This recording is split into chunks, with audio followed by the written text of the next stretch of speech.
So I figured we'd get us a little shop tour video for the machine shop. We'll do some other, if you guys like this, I'll do full shop tours of both buildings after I get them all cleaned up. It's gonna take a little while. I'm still in the process of cleaning up this old office. It's been a collect-all, so when I get that done, it's gonna be just for the machine shop stuff. However, we're gonna go through the machine shop. So this is the new machine shop. And over here, we've got the first mill I got, but before we get to that, we'll start around here to the corner. The first machine that kind of started it all. I bought this lathe at the auction, and I don't know if it's on my channel or Indiana Diesel's channel. This is on one of our channels, and that's where we went to the auction and bought it. But I bought this lathe, all the tooling for it, and at that auction or one after, I bought 2 machinist toolboxes over there full of a bunch of tools. And then about a year ago, we'll come around and this frame machine came available. My grandpa helped me get it. So I can't thank him enough. This has made a dream come true. I've always wanted to be able to make my own stuff, and this has opened my realms of being able to make stuff to a new category that I didn't even know was possible. I've made so many tools, parts, just you name it. It's been an incredible experience. I wished I'd have done this a long time ago. I really enjoy machining stuff. But we'll get back to all that. So this was the second machine I got. I've had it for about a year. I've had the lathe for about, the little lathe for about 2 years. So this little lathe over here, it had the old school style tool post holder on it, which part of it's still being used. The center part here, let's see, so this center part here is still the original tool post, and then here these are the old tool post holders. So these would hold, this one's for a pardoning tool and so on and so forth. Yeah, here's one with a pardoning tool in it, but here's all the old cutters for it. This would go down in it, and then it had this half moon key basically that sat under it, and you'd adjust this to get the right pitch of it to get it to the dead center, because you want to set your tool cutter up to the dead center. Well, I come across a whole bunch of these quick change tool holders at the auction. I didn't have a tool post holder, so I machined one. This was after I had the mill. I actually bored the hole, did all this on the lathe with the forge all chuck in here. I cut my dovetails here. So these are what you call a dovetail. I did not have a dovetail cutter, and I will show you what I did to make a dovetail cutter. I took an end mill and custom ground it to make it for a dovetail. And then I machined these at a 45 angle. And the reason for that is when you get to certain angles, I get clearance. See how I've got clearance here? So if these jaws were all the way out and this is rotating, it's not going to catch the edge of a piece of metal here, or a chunk of metal. So that's why I 45'd those, so I had clearance at certain angles. But anywho, I loosen this nut up and it will let it free travel. Then I back this one off and it unclamps it from here. I drilled it all the way through. This is a through and through piece, and it's tapped on this side and it puts pressure against this part.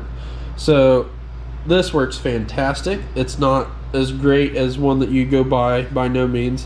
This is one of the first things that I machined, but I'm quite proud of it. I didn't have to go buy it. I just took a piece of metal and turned it into a part that I needed. It's functional, and I use it every time I use that lathe. Next we'll go to, I've got a little bit of steel selection over here to machine stuff with. This is a turbo that I got to rebuild here before long. The rebuild kit's over here. That'll be another video coming up.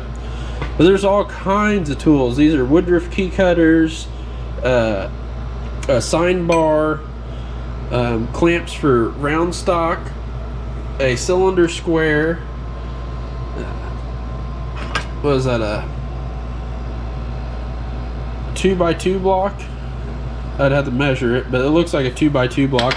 These are 1, 2, 3 blocks, so it's 1 inch wide. 2 inches wide, 1 inch tall, and 3 inches long. 1, 2, 3 blocks. There's just, these toolboxes are packed full of stuff. All machining. Then over here we've got this cart here, and it's got through hole punches, and this is all the end mills for all the mills. Then this is a bunch of end mills here too, and then this is some more stuff.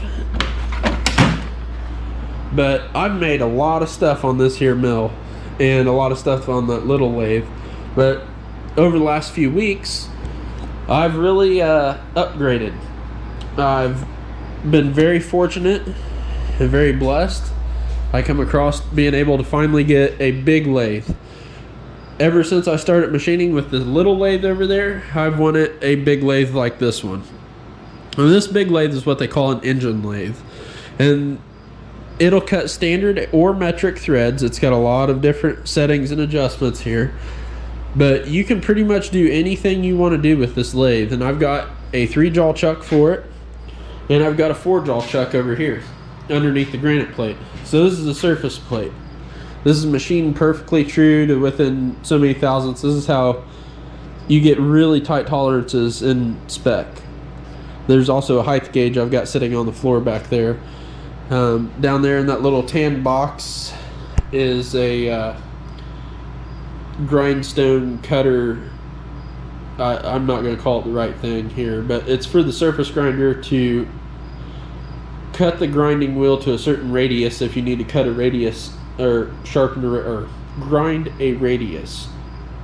So that's what that's for. And then there's a vise down there. There's a bunch of magnetic vices under here. Up here in the cabinet's a whole bunch of grinding wheels for the surface grinder. Got boxes of brand new grinding wheels for the surface grinder.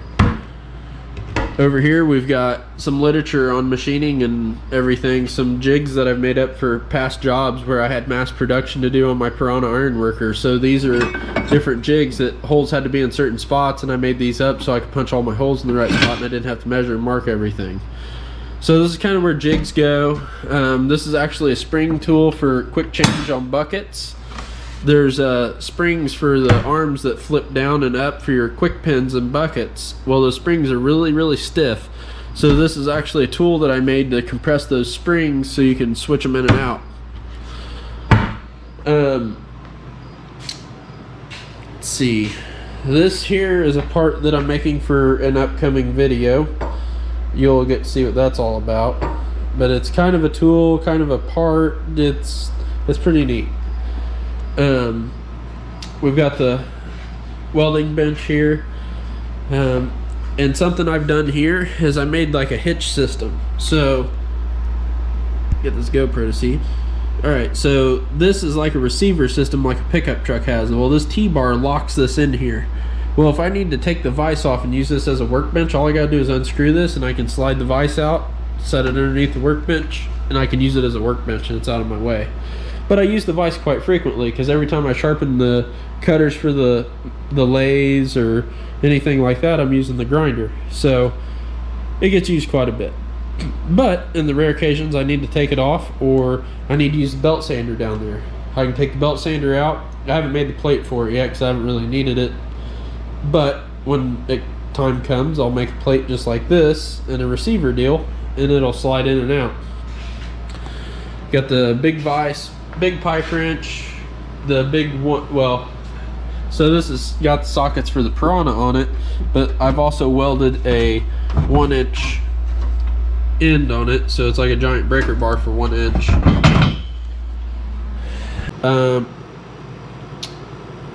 So we've already been over here to the boxes, and here in these drawers I've got a whole bunch of reamers, drill bits.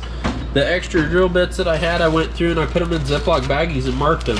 And I took a dial caliper on the ones that I couldn't read the size on them anymore, and they're all in the right spots. So they're all in order, they're all baggied. These aren't the sharpest. All the sharpest ones are in the kits. I went through and sharpened them with the grinder if they weren't sharp, so I know I've got good sharp bits in all my kits now.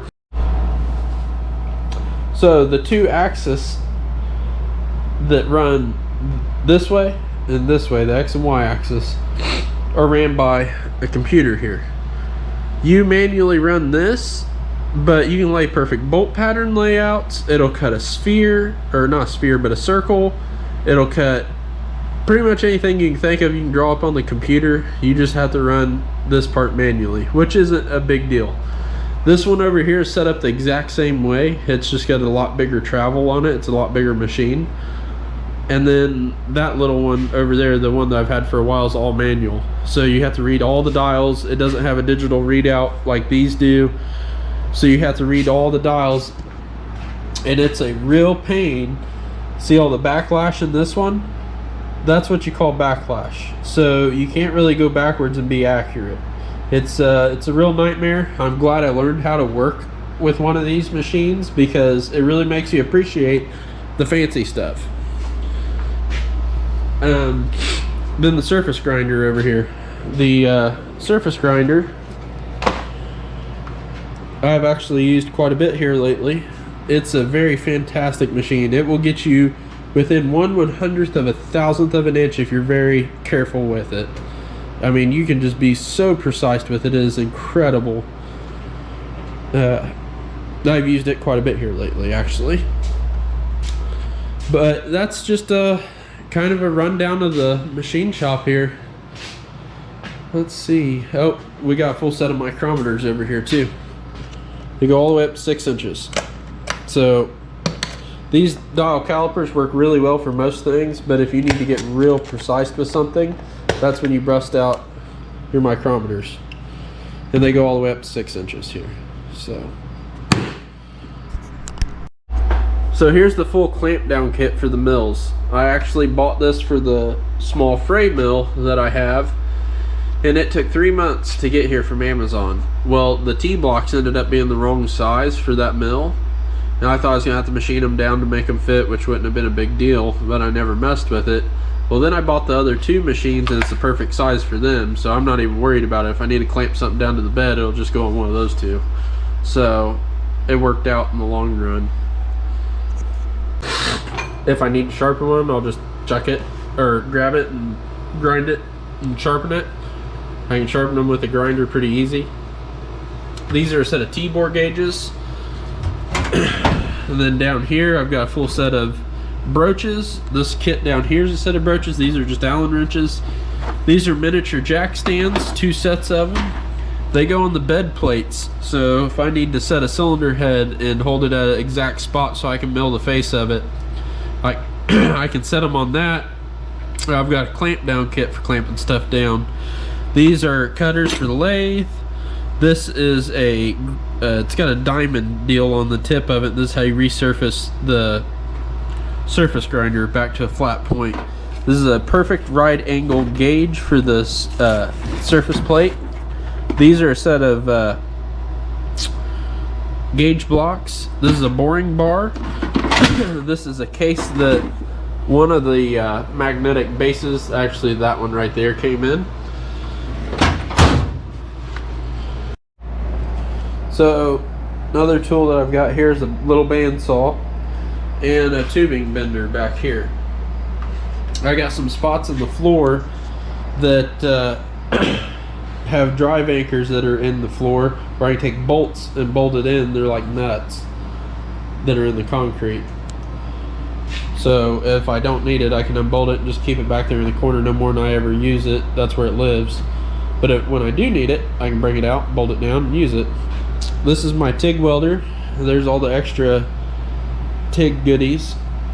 Then there's the MIG welder, and then there's a stick welder back there. But yeah, if you guys like this video, please leave a comment, and I'll try to do some more shop tours. We've got 2 other buildings here to do.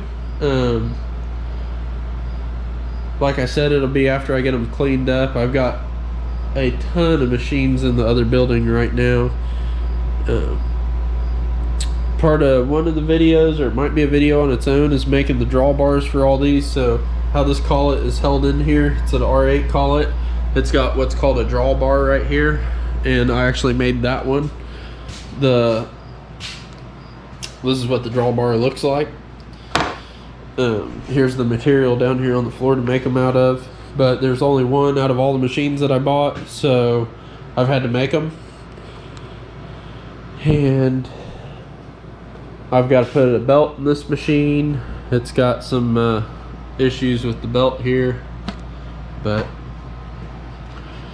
we're getting there. Slowly but surely, we're getting there. It's been a few years in the process, but it's finally starting to really come along.